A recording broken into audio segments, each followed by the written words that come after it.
الرجیم بسم اللہ الرحمن الرحیم رب اشرح لی صدری ویسر لی امری واحلل عقدۃ من لسانی یفقهوا قولی صلاۃ و سلام علیک یا رسول اللہ وعلی آلک و اصحابک یا حبیب اللہ۔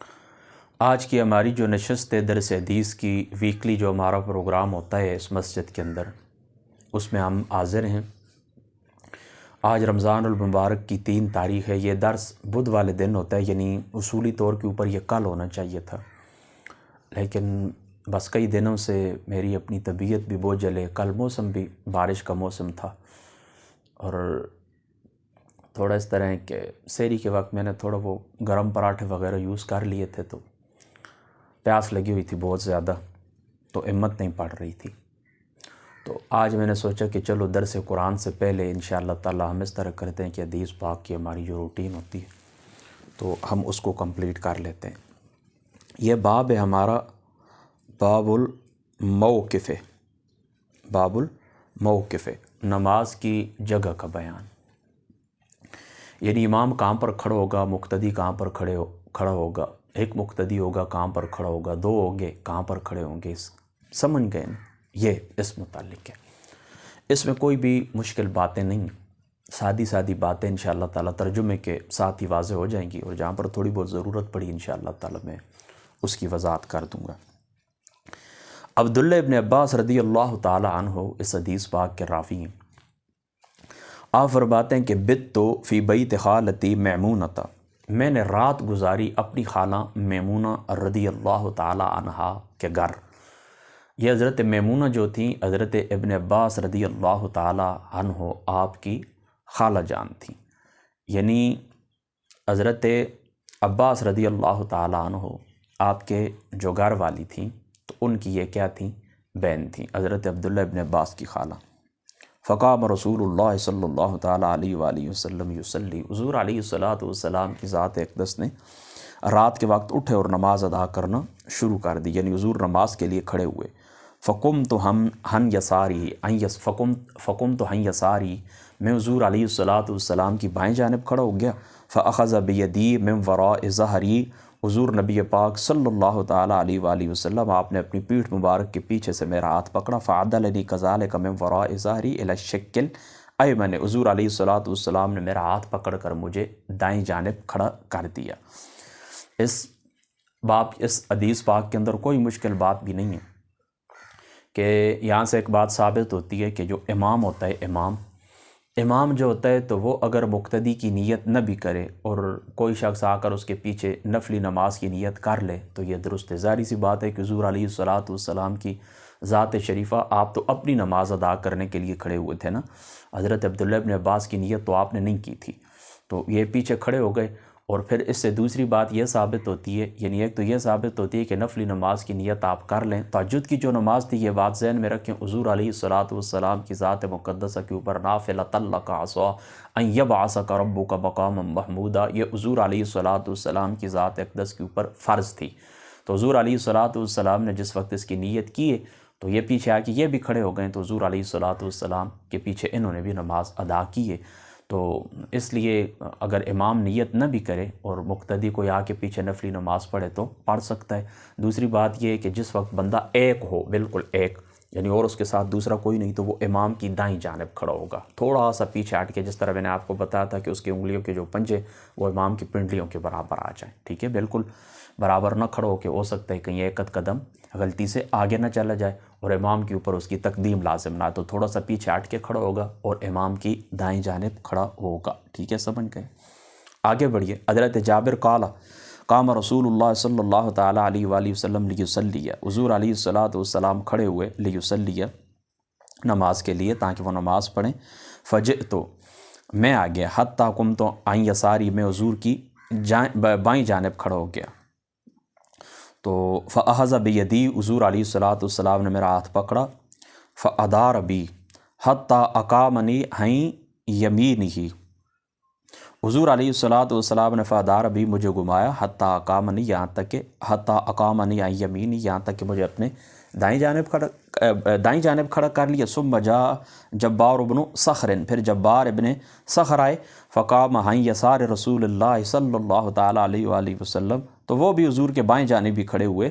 تو فاخذ بیدنا، تو حضور علیہ الصلوۃ والسلام نے ہم دونوں کا ہاتھ پکڑا جمیعاً. فدفعنا حتی قامنا خلفہ، اور حضور علیہ الصلوۃ والسلام کی ذات شریفہ نے ہمیں پیچھے دھکیل دیا اور ہم حضور کے پیچھے کھڑے ہو گئے. یعنی میں آئے حضور کی بائیں جانب کھڑا کیا تو حضور نے مجھے دائیں جانب کھڑا کیا، وہ آئے وہ بائیں جانب کھڑے ہو گئے تو حضور نے ہم دونوں کا ہاتھ پکڑ کے ہمیں پیچھے کر دیا. اب یعنی امام یہاں سے کیا ثابت ہوتا ہے کہ امام کے ساتھ ایک بندہ ہوگا تو وہ امام کے ساتھ تھوڑا سا پیچھے ہٹ کے کھڑا ہوگا، اور جس وقت ایک سے زیادہ مقتدی ہو جائیں گے تو وہ کیا ہوگے، پیچھے کھڑے ہوں گے، یعنی صف بنائیں گے. ٹھیک ہے، تو یہی ہمارا نقطہ نظر ہے احناف کا. اسی طرح یہ ہم کرتے ہیں، انہی حدیث مبارکہ کے اوپر آپ کا عمل ہے. اور محدث دہلوی صاحب رحمۃ اللہ تعالیٰ علیہ، آپ نے اس مقام کے اوپر لکھا ہے کہ یہ رات کی نفلی نماز تھی، رات کی نفلی نماز تھی. اور رات کی نفلی نماز کے علاوہ یہ دوسرے نوافل کا احتمال بھی اس کے اندر موجود ہے. یعنی پہلے جو حضرت ابن عباس والی روایت گزری ہے وہ تو تہجد کی نماز تھی. ملا علی قاری صاحب رحمۃ اللہ تعالیٰ علیہ آپ نے بھی لکھا ہے. اور یہ بھی ہو سکتا ہے رات کے نوافل ہوں، اس طرح بھی ممکن ہے کہ رات کے نوافل کے علاوہ دن کے کوئی نوافل ہوں، ہو سکتا ہے، ممکن ہے دیگر نوافل کا اہتمام بھی یہ ہو سکتا ہے.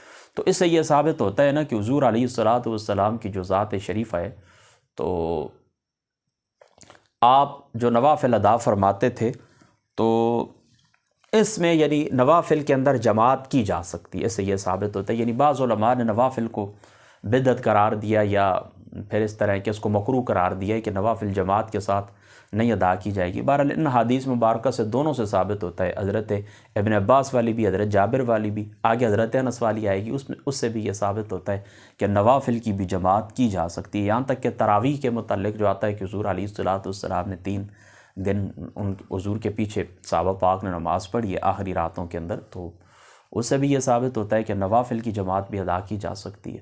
تو نوافل کی جماعت کے اوپر دلائل ہیں، ٹھیک ہے، تو اس لیے ہم ان کو درست سمجھتے ہیں کہ نوافل کی جماعت بھی کبھی کبھار آپ کرنا چاہیں تو کر سکتے ہیں. بہرحال اس حدیث پاک کی فقہ کیا ہے؟ اس حدیث پاک کی فقہ یہ کہ مقتدی ایک ہوگا تو امام کی دائیں جانب کھڑا ہوگا، اگر 2 ہوں گے تو پھر کیا ہوگا، پیچھے کھڑے ہوں گے. یعنی ایک سے زیادہ 2 ہوں 3 ہوں پھر ان کو پیچھے ہی کھڑا ہونا ہوگا. آگے بڑھیے. وان انس، حضرت انس رضی اللہ تعالیٰ عنہ، آپ بھی رسول اللہ صلی اللہ تعالیٰ علیہ وآلہ وسلم آپ کے صحابی، آپ فرماتے ہیں صلیت انا و یتیم فی بیتنا، یہ یتیم یا کوئی چھوٹا لڑکا تھا یا پھر آپ کا بھائی تھا، خلف النبی صلی اللہ تعالیٰ علیہ وآلہ وسلم و ام سلیم خلفنا. فرماتے ہیں کہ میں اور یتیم اپنے گھر میں ہم نے حضور کے پیچھے نماز پڑھی، اور ام سلیم کیا تھی، ہمارے پیچھے تھیں. یہ پہلی صف جو ہوگی مردوں کی ہوگی، اس کے پیچھے پھر کیا ہوتی ہے، عورتوں کی ہوتی ہے. ٹھیک ہے، یہ ام سلیم حضرت انس کی والدہ ہیں. تو اس حدیث پاک سے کیا ثابت ہوتا ہے کہ بچے کا بالغ مرد کے ساتھ نماز میں کھڑا ہونا درست ہے. بچے کا بالغ مرد کے ساتھ نماز میں صف میں کھڑا ہونا درست ہے. بعض علماء یہ کہتے ہیں کہ یتیم حضرت انس کے بھائی کا نام ہے اور وہ بچے نہ تھے، یعنی یتیم ان کا نام تھا، وہ بچے نہ تھے. لہٰذا اس حدیث میں اس امر پر کوئی دلالت نہیں کہ بچہ مرد کے ساتھ ایک صف میں کھڑا ہو سکتا ہے. یعنی جو یتیم کا معنی یہ کرتے ہیں کہ یتیم بالغ شخص تھا، تو ظاہری سی بات ہے کہ پھر ان کے لیے تو دلیل کوئی بھی نہیں ہے.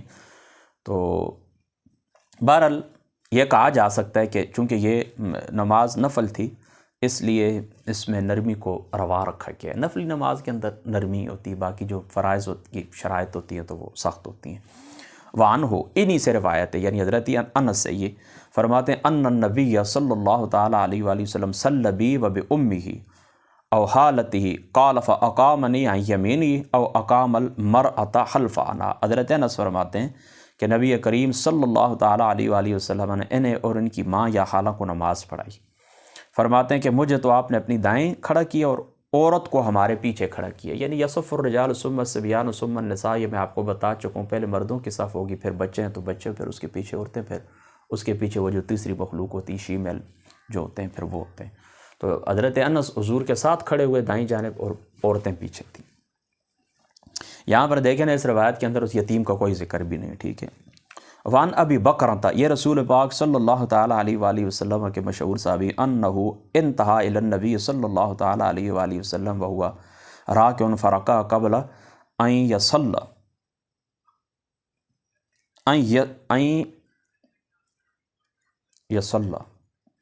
الصف یہ کہتے ہیں کہ نبی پاک صلی اللہ تعالیٰ علیہ وآلہ وسلم تک وہ پہنچے، حالانکہ آپ رکوع میں تھے، حضور علیہ الصلاۃ والسلام رکوع میں تھے۔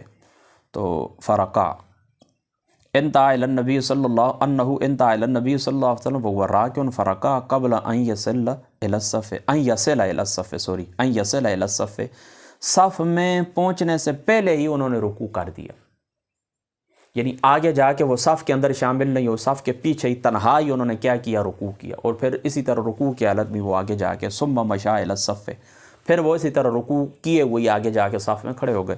فذکر ذالک للنبی صلی اللہ تعالیٰ علیہ وآلہ وسلم، حضور کی ذات شریفہ، حضور علیہ الصلاۃ والسلام کی ذات مبارکہ کے پاس جس وقت یہ سوال کیے کہ فقال زادک اللہ حرصا ولا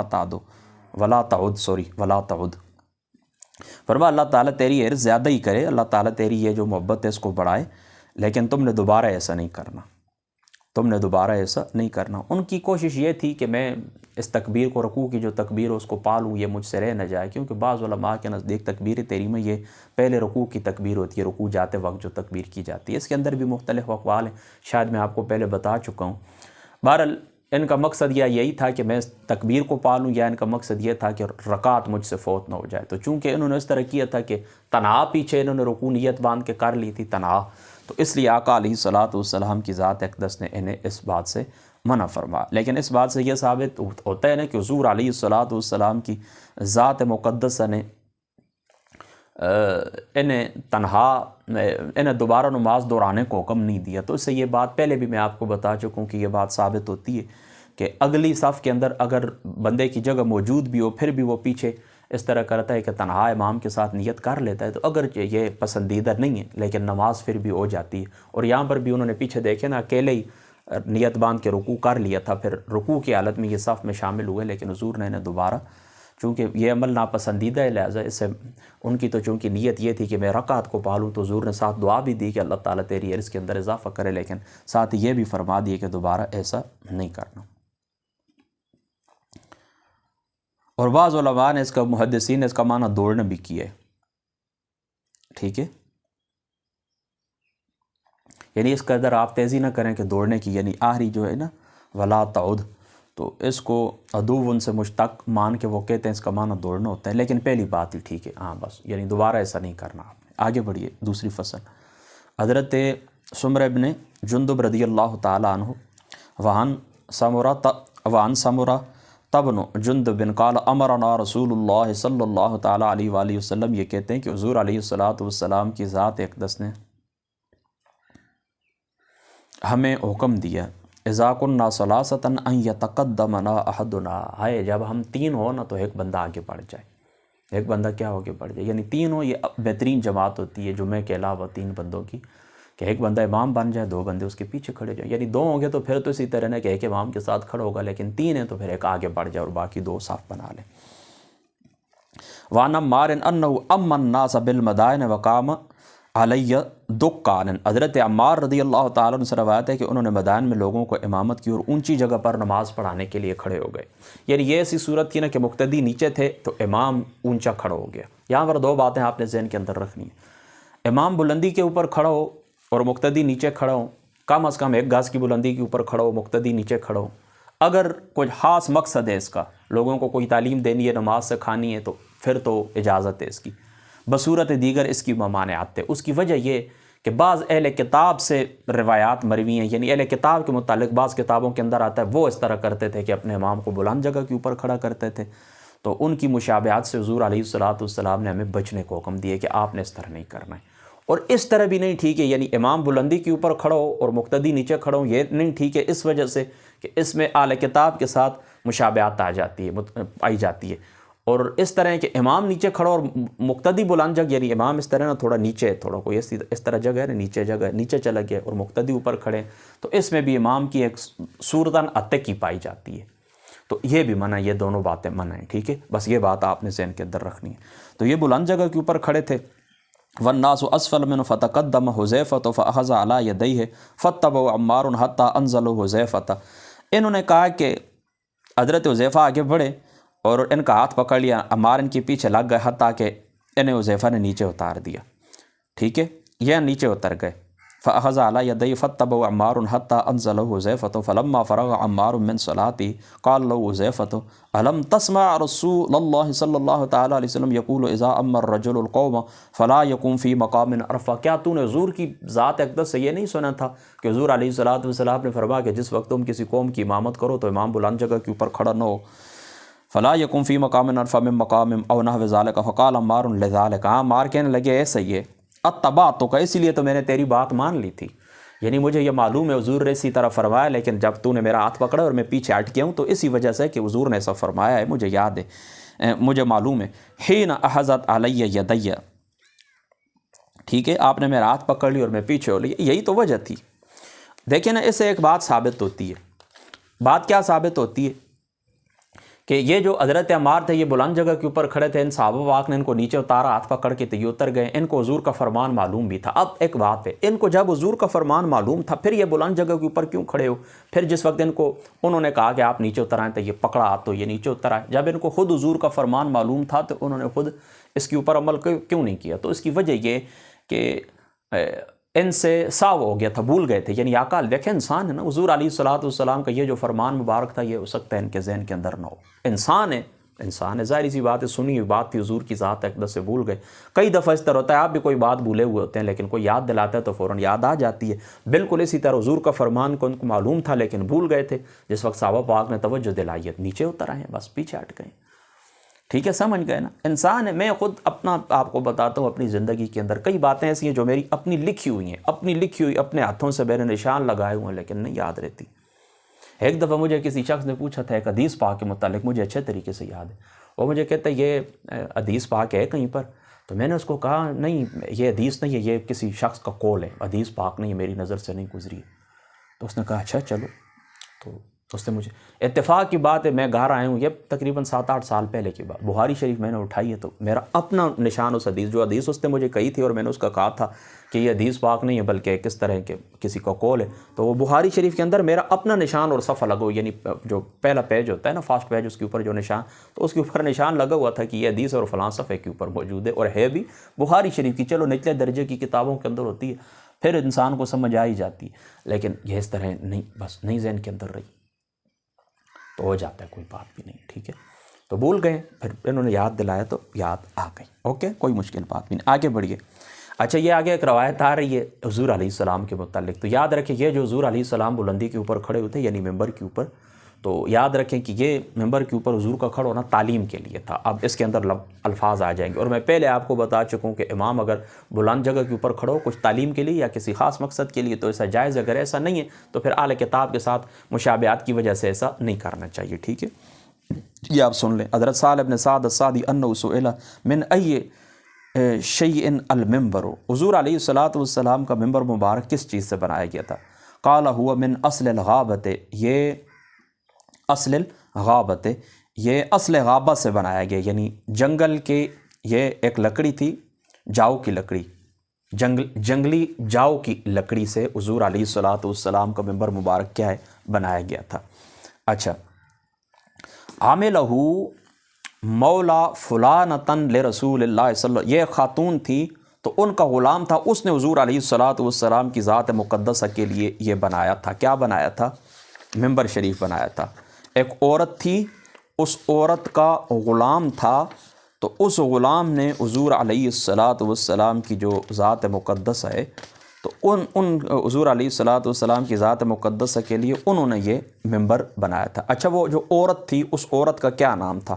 ملا علی قاری صاحب رحمۃ اللہ تعالیٰ علیہ، آپ اس حدیث پاک کی شرح کے اندر، یہ میرے پاس صفحہ نمبر ہے 169، تو یہی جو حدیث پاک میں نے آپ کے سامنے پڑھی ہے نا مشکوٰۃ شریف کی، تو یہ صفحہ نمبر 169 ہے، یہ حدیث پاک ہے، اور یہ مشکوٰۃ شریف کی جلد نمبر 3 ہے، مشکوٰۃ شریف کی جلد نمبر 3 ہے، اس کے اندر صفحہ نمبر 169 کے اوپر اس حدیث پاک کے ضمن کے اندر، یہاں پر حدیث پاک کا نمبر 1113 ہے مرقات کے اندر، اور یہاں پر 1045 ہے، یعنی یہ جو مشکوٰۃ شریف ہے نا، اس کا کیا نام ہے، اشعۃ اللمحات محدث دہلوی صاحب کی، یہاں پر نمبر حدیث پاک کا 1045 اور یہاں پر ہے 1113۔ چلو، تو اس کے ضمن کے اندر یہ لکھتے ہیں وہ جو عورت تھی، قیل اسمہا عائشہ انصاریہ، ان کا نام عائشہ تھا، وہ جو خاتون تھی جس کے غلام نے حضور علیہ الصلوۃ والسلام کے لیے ممبر بنایا تھا، تو ان کا نام کیا تھا؟ ان کا نام کیا تھا بولیں؟ عائشہ انصاریہ۔ یہ کون لکھتے ہیں؟ ملا علی قاری صاحب رحمۃ اللہ تعالیٰ علیہ آپ لکھتے ہیں۔ اور یہ جو حضرت سہل ابن سعد الساعدی ہیں، یہ آپ انصاری اور آخری صحابی ہیں جنہوں نے مدینہ پاک کے اندر وفات پائی تھی۔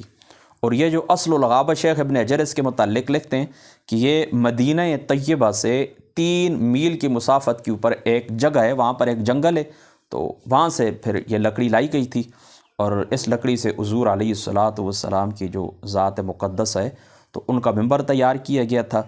تو وہ جو شخص تھا غلام، یعنی عائشہ انصاریہ، وہ ان کی مالکہ تھیں اور مولا تھی ان کی، اور ان کا نام تھا، غلام کا نام تھا باقوم رومی، جس نے حضور علیہ الصلوۃ والسلام کے لیے ممبر تیار کیا تھا۔ یہ محبت کی باتیں ہوتے ہیں، یاد رکھا کریں۔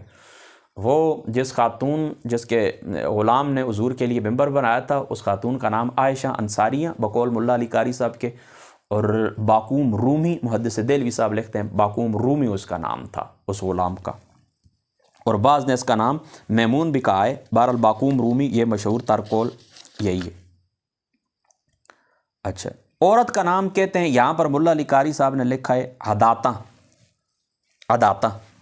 بہرحال عائشہ انصاری ملا علی قاری صاحب رحمۃ اللہ تعالیٰ علیہ آپ نے لکھا ہے، ٹھیک ہے۔ تو یہ حضور علیہ الصلوۃ والسلام کا ممبر تھا۔ اچھا، عمل فلان مولا فلانۃ لرسول اللہ صلی اللہ علیہ وسلم حین عمل ووضع فاستقبل القبلۃ وکبر۔ پھر جب وہ ممبر رکھا گیا تو حضور علیہ السلام نے قبلہ شریف کی طرف منہ کیے، وکبر اور تکبیر کہی، وقام الناس خلفہ، ممبر کے اوپر حضور کھڑے ہوئے اور لوگ حضور کے پیچھے کھڑے ہوئے، ٹھیک ہے۔ ثم رفع رأسہ ثم رجع قعقرا ورکع الناس خلفہ فقرأ، تو حضور پیچھے لوگ کھڑے ہوئے، حضور نے تلاوت کی، ورکع الناس، اور پھر حضور علیہ الصلوۃ والسلام نے رکوع کیا تو حضور کے پیچھے، ثم رفع رأسہ، پھر حضور علیہ السلام نے اپنا سر مبارک جس وقت رکوع سے اٹھایا، یعنی دیکھیں نا وہ ممبر رکھا گیا، حضور اس ممبر کی پہلی سیڑھی کے اوپر یا دوسری سیڑھی کے اوپر کھڑے ہوئے، لوگ پیچھے تھے، حضور نے تلاوت کی جس طرح نماز کے اندر کی جاتی ہے، حضور رکوع کے اندر گئے، لوگ بھی رکوع کے اندر گئے، پھر آقا علیہ الصلوۃ والسلام کی ذات مقدس نے جس وقت اس رکوع سے اپنا سر مبارک اٹھایا، رکوع سے اپنا سر مبارک اٹھایا، تو ثم رجع القعقرا، الٹے قدم، یعنی اسی طرح پیچھے، منہ لوگوں کی طرف نہیں کیے، اسی طرح پیٹھ کیے ہوئے، جس طرح امام کی پیٹھ ہوتی ہے نا مقتدیوں کے، اسی طرح الٹے قدم حضور علیہ الصلوۃ والسلام ممبر سے نیچے اترے، فسجد علی الارض، پھر حضور نے زمین یعنی اپنے مصلی کے اوپر کھڑے ہو کر محراب کے اندر حضور نے کیا کیا؟ سجدہ کیا۔ ثم قرأ ثم رکع ثم رفع رأسہ ثم رجع القعقرا حتی سجد بالارض، 2 دفعہ یعنی 2 رکعتیں حضور نے پڑھائیں، تو دونوں دفعہ اس طرح کہ حضور نے پھر سجدہ کیا، پھر ممبر کے اوپر تشریف لے کے آ گئے، اور پھر ممبر کے اوپر تشریف لے آنے کے بعد پھر جس وقت رکوع کیا، رکوع سے سر کو اٹھایا، پھر الٹے پیچھے ہٹ کے حضور علیہ السلام نے سجدہ زمین کے اوپر کیا۔ اس طرح حضور نے اپنے مقتدیوں کو کیا کیا؟ 2 رکعتیں پڑھائی ہیں۔ حضور علیہ الصلوۃ والسلام کی ذات اقدس نے 2 رکعتیں پڑھائی ہیں۔ اچھا، آپ سمجھ گئے نا اس بات کو نا؟ اس سے کیا ثابت ہوتا ہے؟ اس سے یہ ثابت ہوتا ہے، تو چلو یہ آخری الفاظ بھی پڑھ لینا۔ ھذا لفظ البخاری وفی المتفق علیہ نحو وقال فی آخر فلما فرغ اقبل علی الناس، جب حضور فارغ و نماز تھا نا تو لوگوں کی طرف چہرہ مبارک کر کے کہنے لگے، یا ایھا الناس انما صنعت ھذا لتأتموا بی ولتعلموا صلاتی، یہ میں نے اس لیے کیا تاکہ تم لوگ میری اقتداء کرو اور میری نماز جان لو، ٹھیک ہے۔ یعنی حضور نے تعلیم کے لیے یہ کیا، ٹھیک ہے نا۔ انما صنعت ھذا، میں نے یہ اس لیے کیا، یعنی عام طور پر ایسا ہوتا نہیں ہے، لیکن یہ میں نے اس لیے کیا، لتأتموا بی ولتعلموا صلاتی، تاکہ تم نماز سیکھ جاؤ، تاکہ تمہیں نماز پڑھانا آ جائے اور نماز کیسے پڑھی جاتی یہ تمہیں معلوم ہو جائے، ٹھیک ہے، سمجھ گئے نا؟ اللہ اکبر، سمجھ گئے؟ اچھا، یہ یہاں پر ایک بات اور بھی یاد رکھ لیں، یہ جو حضور علیہ الصلوۃ والسلام کے لیے ممبر تیار کیا گیا تھا نا، یہ میں آپ کو بتا چکا ہوں، یہ محبت کی باتیں ہوتی ہیں، یہ یاد رکھنی چاہیے۔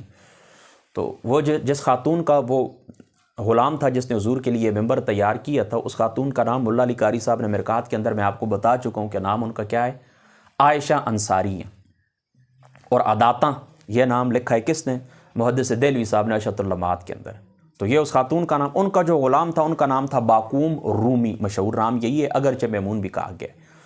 اب وہ جو ممبر شریف تھا وہ کیسا تھا؟ یاد رکھیں اس کی 3 اس ممبر شریف کے 3 زینے تھے، 3 سیڑھیاں تھیں اس کی، اور کہتے ہیں کہ سیڑھیوں کی جو زینے بنائے گئے تھے نا، تو ان کی جو چوڑائی تھی وہ 1 گز تھی، اور ان کی جو لمبائی تھی وہ 1 بالِ چھت کے برابر، یعنی چھوٹے چھوٹے زینے تھے 1 بالِ چھت کے برابر، اور ان کی چوڑائی 1 گز تھی۔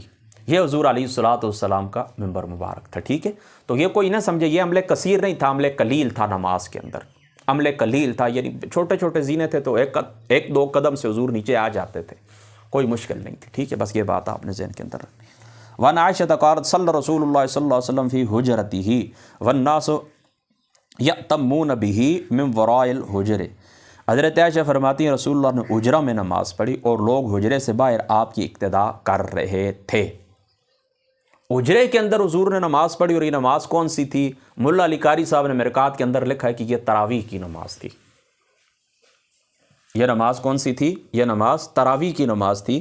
تو حضرت عائشہ کیا فرماتی ہیں کہ صلی رسول اللہ صلی اللہ علیہ وسلم فی حجرتی، اس حجرے سے کیا مراد ہے؟ علماء فرماتے ہیں اس حجرے سے مراد ایک چٹائی ہے، یعنی جس کو حضور علیہ الصلوۃ والسلام نے اس چٹائی کو، اس حصیر کو حجرہ بنایا ہوا تھا، اس کے اوپر نشست و برخاست حضور فرماتے تھے، اور اس کے اوپر حضور علیہ الصلوۃ والسلام کی جو ذات شریف ہے، حضور علیہ الصلوۃ والسلام اس کے اوپر نماز عطا فرماتے تھے۔ تو اس حجرے سے یہ مراد ہے، ورنہ اس طرح نا کہ اگر حجرے سے مراد امہات المؤمنین کے حجرے لیے جائیں جس طرح بعض علماء نے لیے، تو اگر وہ حجرہ مراد لیا جائے تو پھر تو ظاہری سی بات ہے کہ حضور اپنے گھر کے اندر ہو اور لوگ مسجد کے اندر ہوں، اس طرح تو پھر جماعت کی وہ اقتداء نہیں کر سکتے، کیونکہ مقتدی کے لیے ضروری ہوتا ہے کہ امام کے اقوال اور افعال اس کے سامنے ہونے چاہیے، ٹھیک ہے، سمجھ گئے نا؟ امام کے جو اقوال ہوتے ہیں، جو الفاظ ہوتے ہیں، اس کی جو آلات ہوتے ہیں رکوع کر، وہ مقتدیوں کے سامنے ہونے چاہیے۔ تو اس طرح حجرے سے پھر یہی معنی مراد ہے کہ حجرے سے مراد وہ چٹائی، وہ حصیر جس کے اوپر حضور علیہ الصلوۃ والسلام نے، تو یہ یاد رکھیں تراویح کی نماز تھی، ٹھیک ہے۔ تو حضور علیہ الصلوۃ والسلام کی ذات مقدسہ نے اسی طرح کی ہے، اور لوگوں نے آپ کی اقتداء کی ہے۔ تو اس سے بھی ثابت کیا ہوتا ہے؟ حدیث پاک سے، حدیث پاک سے ثابت یہ ہوتا ہے کہ یہ نفلی نماز کے اندر آپ جماعت کر سکتے ہیں، ٹھیک ہے۔ آگے بڑھیے۔ الفصل الثالث عن ابی مالک الاشعری قال الا احدثکم بصلاۃ رسول اللہ صلی اللہ تعالیٰ علیہ وآلہ وسلم، کیا میں تمہیں رسول اللہ کی نماز کی خبر دوں؟ قال قام الصلاۃ وصف الرجال وصف خلفهم الغلمان، تو وہ کھڑے ہو گئے اور ان کے پیچھے مردوں نے صف بنائی، پھر ان کے پیچھے بچوں نے صف بنائی، ثم صلی بہم، ٹھیک ہے، پھر ان کے ساتھ نماز پڑھی، فذکر صلاتہ، پھر انہوں نے ذکر کیا، ثم قال ھکذا صلاۃ، قال عبد الاعلی لا احسبہ الا قال امتی، پھر نبی پاک کی حضرت ابو مالک نے فرما کہ نماز اس طرح ہوتی ہے۔ عبداللہ راوی کہتا ہے کہ میں گمان نہیں کرتا مگر یہ کہ آپ نے فرما میری امت کی نماز اس طرح ہے، یعنی دیکھیں نا یہاں پر صفوں کی ترتیب کا بیان ہے کہ میری امتیوں کی نماز اس طرح ہے کہ امام کھڑا ہوتا ہے، ان کے پیچھے مرد کھڑے ہوتے ہیں، پھر بچے کھڑے ہوتے ہیں، ان کے پیچھے پھر یہاں پر عورتوں کا ذکر نہیں ہے نا، اگر پھر عورتیں ہوں تو پھر تیسری صف میں عورتیں کھڑے ہوں گی، اور وہ چوتھی مخلوق ہو تو پھر چوتھی صف کے اندر، تیسری مخلوق ہو تو وہ پھر آگے چوتھی صف کے اندر کھڑے ہوں گے۔ وعن قیس بن عباد قال بین انا فی المسجد فی الصف المقدم فجبزنی رجل من خلفی، حضرت قیس بن عباد رضی اللہ تعالیٰ عنہ آپ سے روایت فرماتے ہیں کہ بین انا فی المسجد فی الصف المقدم، میں پہلی صف کے اندر نماز ادا کر رہا تھا کہ فجبزنی رجل من خلفی، ٹھیک ہے، فجبزنی رجل من خلفی جبزتن، پھر پیچھے سے مجھے کسی شخص نے کھینچا، پیچھے سے مجھے کسی شخص نے کھینچا،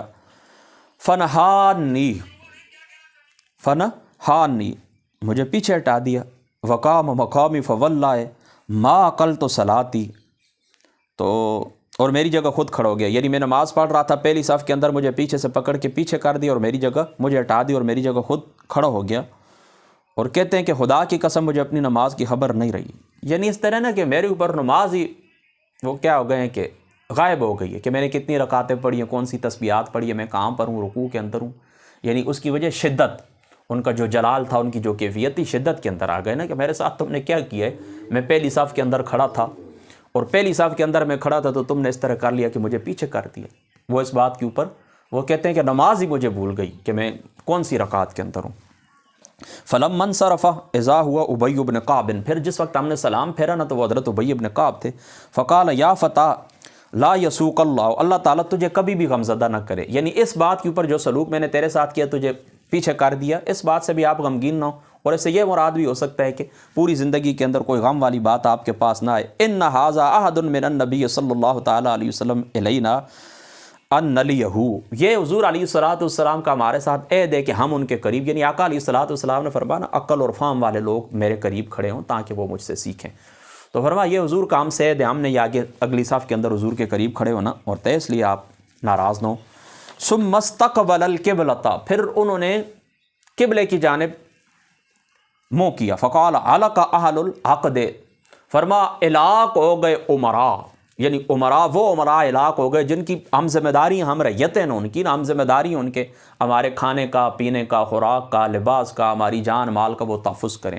ان کے متعلق، ان حکمرانوں کے متعلق وہ فرماتے ہیں ہلاک ہو گئے. ورب الکعبہ ثلاث، 3 مرتبہ فرمایا حکمران ہلاک ہو گئے، حکمران ہلاک ہو گئے. ثم قال واللہ ما علیہم، فرمایا مجھے ان حکمرانوں کے اوپر، تباہ ہونے والے جو حکمران ہلاک ہو گئے ان کے اوپر، واللہ ما علیہم، مجھے ان کے اوپر کچھ بھی نہیں ہے، یعنی کوئی غم بھی نہیں ہے. ولیکن آسا علی من اضلوا، لیکن مجھے افسوس ان لوگوں کا اوپر ہے جو ان حکمرانوں کو گمراہ کر دیتے ہیں.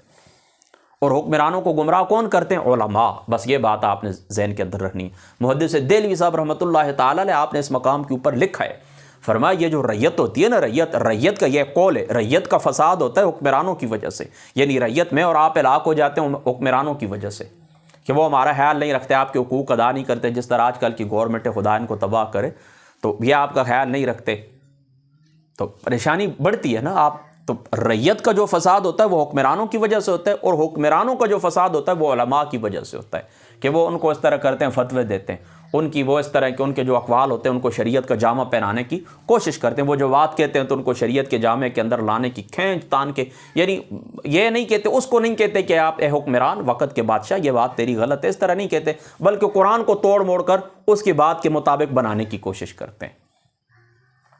تو حضرت ابی ابن کعب نے قبلہ کی جانب کھڑے ہو کر کیا کہا؟ فرمایا کہ ہلاک ہو گئے حکمران، اور فرمایا مجھے ان حکمرانوں کی ہلاکت کے اوپر کوئی افسوس نہیں، افسوس تو ان کے اوپر ہے جنہوں نے ان کو گمراہ کیا، یعنی علماء کے اوپر، یعنی جو مذہبی طبقہ ہے اس کے اوپر.